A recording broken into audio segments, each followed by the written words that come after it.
خاموش چیخ۔ اس نے جب آخری بار آئینے میں خود کو دیکھا تو وہ خود نہیں تھی، اس کی آنکھوں میں کوئی اور رہتا تھا، کوئی ایسا جو اس کی زندگی برباد کرنے آیا تھا۔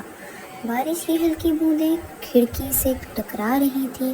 عائشہ بیڈ کے کنارے بیٹھی خاموشی سے باہر دیکھ رہی تھی۔ اس کے دل میں ایک عجیب سا خوف تھا، جیسے کچھ ہونے والا ہے۔ یہ سب کچھ اس رات کے بعد شروع ہوا جب وہ اپنے نئے گھر میں پہلی بار سوئی تھی۔ گھر پرانا تھا مگر سستا بھی۔ اس کے شوہر علی نے کہا بس کچھ دن کی بات ہے، پھر ہم نیا گھر لے لیں گے، مگر عائشہ کو شروع ہی سے اس گھر سے عجیب سی وحشت محسوس ہوتی تھی۔ پہلی رات اسے لگا جیسے کسی نے اس کے کان میں پاس آ کر آہستہ سے کہا یہ میرا گھر ہے۔ وہ چونک کر اٹھ گئی مگر کمرہ خالی تھا۔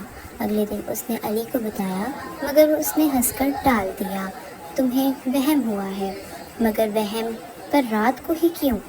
چند دنوں بعد عائشہ نے آئینے میں خود کو دیکھا تو وہ سہم گئی۔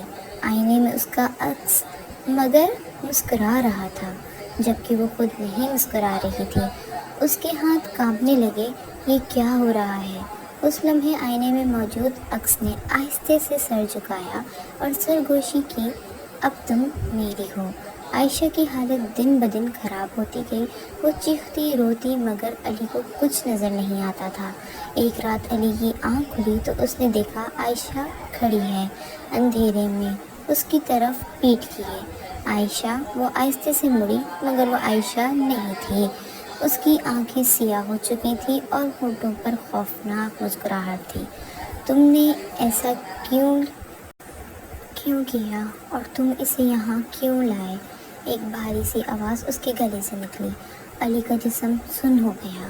اگلی صبح گھر کے باہر لوگوں کا ہجوم تھا، دروازہ کھلا تھا اور اندر ہر چیز بکھری ہوئی تھی۔ علی بے ہوش پڑا تھا اور عائشہ کہیں نہیں تھی، بس دیوار پر خون سے لکھا تھا ایک جملہ، یہ گھر ابھی بھی میرا ہے۔ چند مہینوں بعد وہی گھر کسی اور کو کرائے پر دیا گیا۔